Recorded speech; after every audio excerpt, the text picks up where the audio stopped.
이동의 뉴스정면 승부 최강분기 시작하겠습니다. 오늘은 손수호 변호사, 장영진 기자 나왔습니다. 어서 오십시오. 안녕하십니까. 안녕하세요.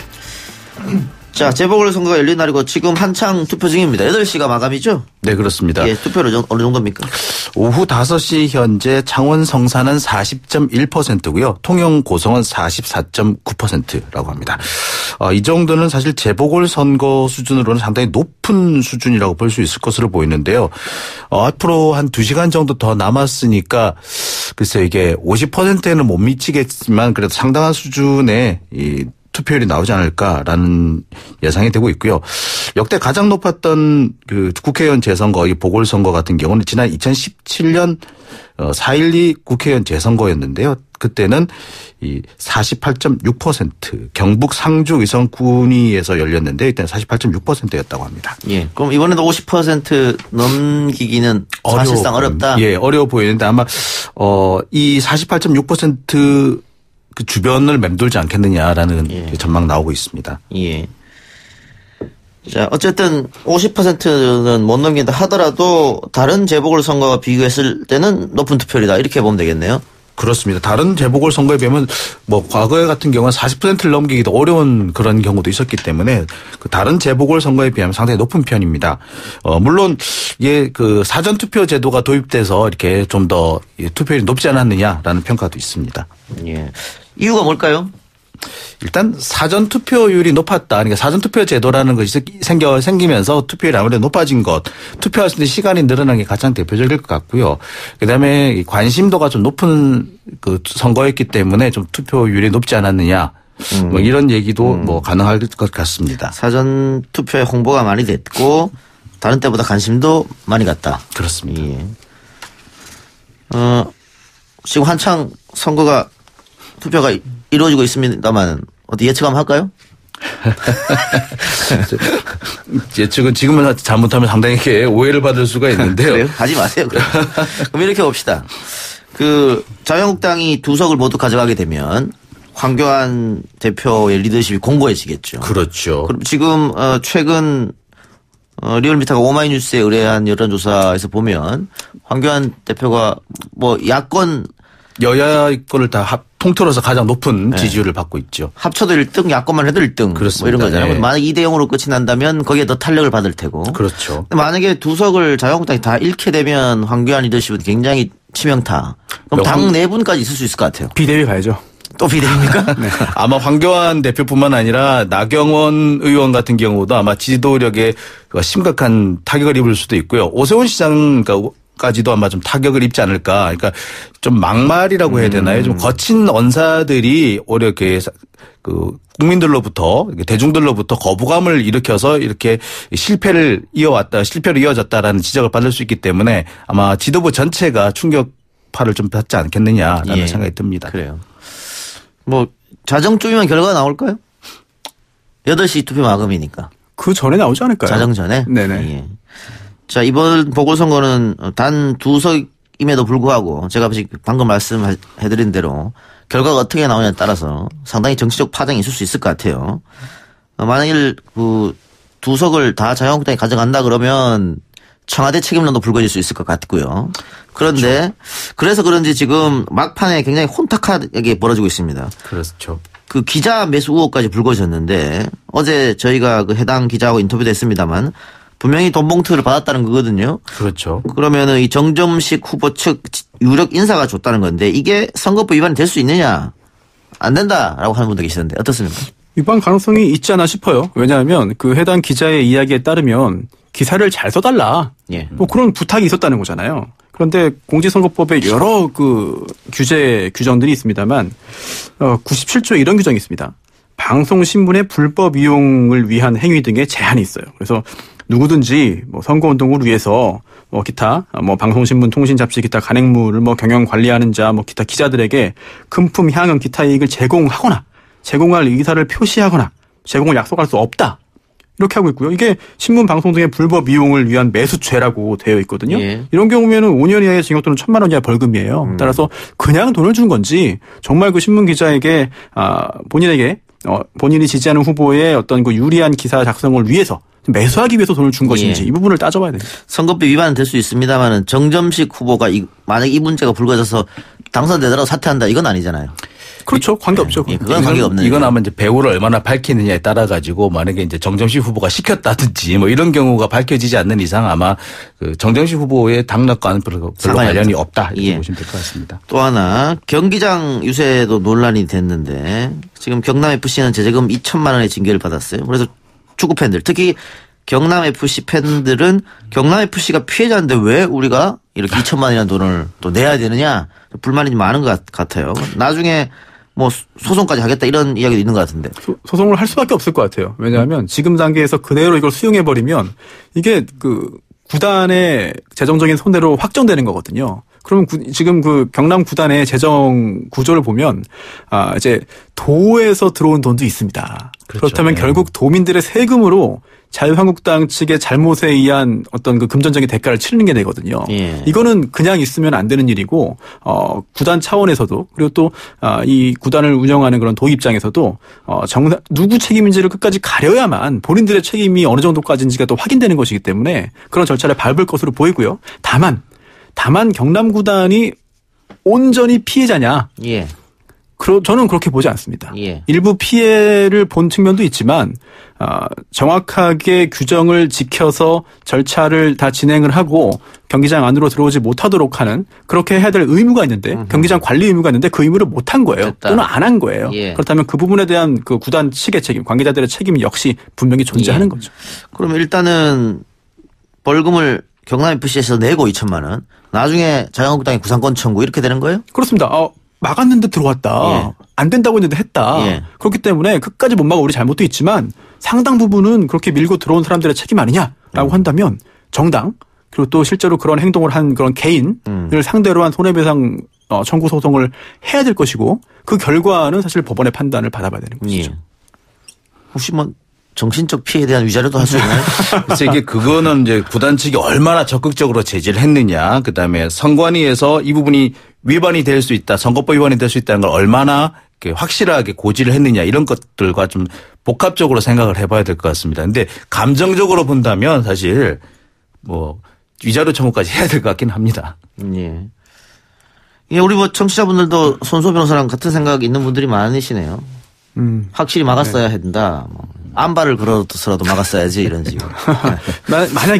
만약에 일부 보도 내용대로 막았는데 막무가내로 밀고 들어왔다면 이거는 위력 행사라고 볼 수 있고요. 예. 그 위력으로 볼 수 있다면 업무 방해죄가 될 수도 있거든요. 그렇다면 업무를 방해하는 자에 대한 안반은 정당해야 됩니다. 근데 그 현실적으로 황교안 대표 같은 경우에는 전직 국무총리인데다가 대통령 권한대행까지 하신 분이잖아요. 물리력을 행사하기 현실적으로 힘들죠.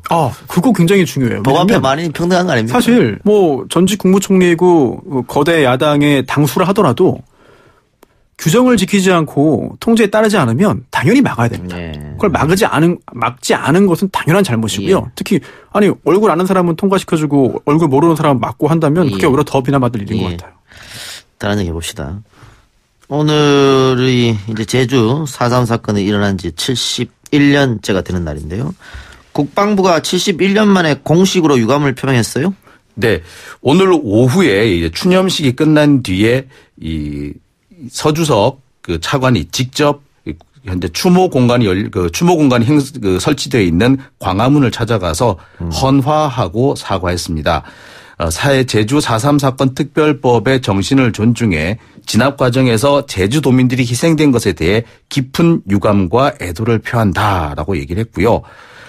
죄송한 마음을 갖고 있다면서 앞으로 진상규명을 위한 정부의 노력에 최선을 다해서 적극 동참하고 희생되신 분들의 명예회복과 함께 유가족들의 상처와 아픔을 치유하는 데 적극 동참하겠다라고 말했습니다.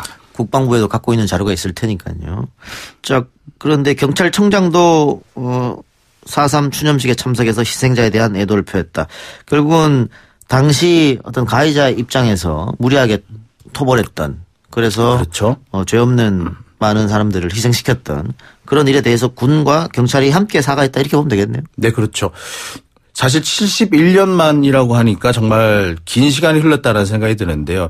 이게 3만 명 이상의 희생자가 났는데 지금까지 71년 동안 군과 경찰이고 국가가 모른 척 해왔다는 것이 좀 문제가 아닌가 하는 생각이 듭니다. 예. 모른 척 한 걸 넘어서서 이런 주장을 하면은 다시 빨갱이로 잡아가던 시절도 있었죠. 그렇죠. 그래서 아예 뭐 언급조차 못하던 그런 시절이 굉장히 길었죠. 예. 근데 오늘 제주 4.3 추념식에 이낙연 총리가 참석했는데 희생자들을 위로하면서 저 또한 비슷한 처지에 있다라고 했다고 해요. 이거 어떤 의미일까요? 이게 원래 원고에는 없던 내용이라고 합니다. 그래서 총리실에도 여러 이제 언론에서 확인 요청이 들어갔는데 총리실에서도 제대로 확인을 못했습니다. 총리실 입장은 그래요. 그러니까 총리의 개인적인 사연이 있기 때문에 알 수 없는 부분이다라고 얘기를 하는데요. 일부 언론 보도에 따르면은 이낙연 총리는 지난 2017년 4.3 추모공원을 방문했을 당시에도 비슷한 발언을 하셨다고 합니다. 일부에서 이런 얘기도 하세요. 그러니까 이낙연 총리의 숙부가 지난 1952년 6.25 전쟁 중에 학살당한 그런 사례가 있다고 그래요. 당시 이낙연 총리는 갓난아기였는데 바로 이 작은아버지 숙부의 집에서 살고 있었다고 합니다. 바로 그 점 때문에 이런 말씀하지 않았느냐라는 생각이 들고요. 오늘 또 역시 그 의미 있는 발언을 좀 하셨습니다. 이념이 뭔지도 모르는 양민들이 이념의 이름으로 살해됐다. 젖먹이, 임산부, 팔순의 노인까지 광기의 폭력을 피하지 못했다라고 언급을 했습니다. 아마 만약에 맞다면은 이 총리의 그 숙부, 작은아버지의 사연 때문에 이런 말씀을 하시지 않았겠느냐라는 생각이 드네요. 예. 자, 지금 제주 4.3 특별법 개정안이 국회에 계류 중이죠. 네, 아직 그렇습니다. 법사위도 가지 못하고. 네. 4.3 사건 법이라고 줄여서 부르는데 이미 법은 마련되어 있습니다. 제주 4.3 사건 진상규명 및 희생자 명예회복에 관한 특별법인데요.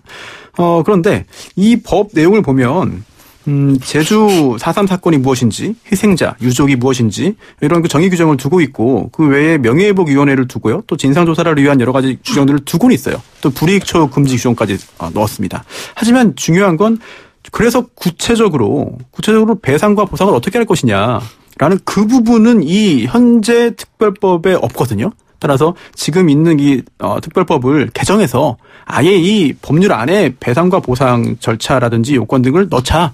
그런 그 법률안 개정안이 올라와 있습니다만 아직까지 통과 기미는 보이지 않고 있고요. 그리고 또 이 특별법 개정뿐만 아니라 또 부속 법령들에 대한 개정 시도도 있습니다. 그 내용들이 중요한 게 조금 전 말씀드린 그런 배상 근거의 명확화, 그리고 또 불법적인 그런 군사 재판을 받아서 계속해서 그 치욕 속에 있는 그런 그 희생자들에 대한 어떤 명예 회복, 예. 그러니까 뭐 군사 재판에 대한 무효화가 필요한 거죠. 이런 것도 하나하나 다 그 재심을 통해서 절차를 밟지 않더라도 특별법을 통해서 충분히 해결할 수 있지 않겠느냐. 예. 이런 고민들이 있는데 아직 법안 통과가 되지 않고요. 예. 또 추가적인 진상조사, 또 트라우마 센터 건립 이런 내용까지 들어 있습니다만 결국 국회에서 잠자고 있습니다. 예. 그러니까 국가 최고 통수권자들이 연이어서 계속 사과를 했고 이번에는 군, 경찰까지 사과를 했고 또 당시 재판이 잘못됐다 이렇게 최근에 재심에서 다 무죄가 났고 그렇죠. 이렇다고 하면 당연히 진실 규명 그리고 피해자 명예 회복 또 배보상 있어야 될 것 같은데 아직 국회에서 계류 중이라 하니까 좀 답답한 면이 없지 않아 있고요. 어쨌든 4.3 사건 생존자들 지금 몇 분 안 계시거든요. 네, 세월이 워낙 그렇죠. 지나서 그분들이 좀 더 살아계실 때라도 완전한 해결이 되도록 정부 차원에서 노력이 있어야 할 것처럼 보이고요. 정부 지원 아이 돌보미가 아직 말도 못하는 14개월 영아를 학대하는 영상이 공개되면서 전 국민이 분노하고 있습니다. 네, 저도 영상을 봤는데요. 충격을 넘어서 정말 그 영상을 보기가 힘들 정도의 모습이었습니다. 그러니까 예. 아이를 밥을 먹이다가 밥을 잘 안 먹는다는 이유로 뺨을 때리기도 하고 아이가 이제 보통 아기들이 이제 잠을 자면 여기저기 막 굴러다니면서 막 돌아다니는데 그 아이가 굴러다닌다고 갑자기 확 끌어당겨서 발로 누르기도 하고 하는 모습 보면서 정말 자기 부모는 얼마나 충격을 받았을까라는 생각을 할 수밖에 예. 없었습니다. 그래서 이 피해 아동의 부모가 아이가 자꾸 얼굴에 상처가 나고 몸에 멍이 들으니까 의심스러워서 집에다가 CCTV 설치했고 결국은 고스란히 이 만행이 다 찍힌 거 아니겠어요? 그렇습니다. 예. 그런데 더 지금 국민들이 분노하는 것은 다른 것도 아니고 정부에서 소개해 준 거란 말이죠. 그러니까 믿고 아이를 맡겼는데 그렇죠. 어떻게 이런 일이 벌어질 수 있느냐 더 화가 나는 것 같은데 아마 정부 지원 아이 돌봄이라고 하더라도 이 돌보시는 분들의 자격이라든가 혹은 교육이라든가 이렇게 잘 안 되나 보죠? 근데 이 정부 지원 아기 돌보미 사업이라는 것이 결국에는 뭐냐면은 이런 겁니다. 그 저소득층한테는 일자리를 제공하고 또 그 맞벌이 부부한테는 안심하고 맡길 수 있는 이런 육아 서비스를 제공한다. 예. 이런 의미였거든요. 그러니까 같은 돈을 투입하지만 양쪽 모두에게 도움을 줄 수 있는 일석이조의 사업이다라고 진행한 겁니다. 그렇기 때문에 이 아기 돌보미 사업에 지원할 수 있는 자격은 소득이 낮은 사람이면은 다 되는 거였어요. 그리고 이제 교육도 한 80시간 정도만 이수하면 되는 걸로 돼 있었기 때문에 이런 상황이니까 그 관리가 잘 안 된다라는 지적이 나오게 된 겁니다. 근데 이런 부분이 좀 아쉬운 부분이 생길 수밖에 없는데 이 정책을 입안할 때의 문제점이 뭐냐면 아기를 돌보는 게 뭐 어렵느냐라는 그런 그 차관에서 시작이 됐기 때문에 이런 문제가 생긴 거라고 어렵죠. 생각됩니다. 그렇죠. 아기 돌보는 만큼 어려운 게 없어요. 전문 영역이에요. 그 옛날 어르신들 농담을 보면 그렇습니다. 콩밭을 매겠느냐 아이를 돌보겠느냐 그러면 콩밭 매겠다라고 예. 한다고 그렇거든요. 예. 그런데 아직까지도 정책 분야에 있어서는 그렇지 못한 것 같아서 좀 아쉽습니다. 이것 때문에 또 이 정부 지원 아이 돌보미 사업이 불신을 받지 않을까 걱정이 되는데 사실 저도 이게 신청했는데 떨어졌거든요. 네. 경쟁이 세다 그러더라고요. 이게 지금 액수가 예산의 범위가 이렇게 크지 않기 때문에 사실 원하는 사람은 많고 예. 그래서 또 지원자는 적고 예산도 적기 때문에 요즘 또 특히 맞벌이 부부가 많으니까. 그렇죠. 예. 그러니까 아무래도 그 여러 가지 단계를 소득이라든지 다 맞춰가지고 꼭 필요한 예. 사람들한테 주겠다는 식이기 때문에 자, 어쨌든 이 사건은 경찰이 수사 중이라고 하는데 아동 학대 혐의겠죠? 네, 그렇습니다. 그 영상만 보면은 학대로 볼 수 있을 것 같아요. 물론 기간이나 빈도 등도 함께 봐야겠습니다만 현재로서는 그 학대로 인정될 가능성이 상당히 있어 보이고요. 문제는 처음 아이를 돌본 게 아니라면 그 전에도 비슷한 일이 있을 수 있어요.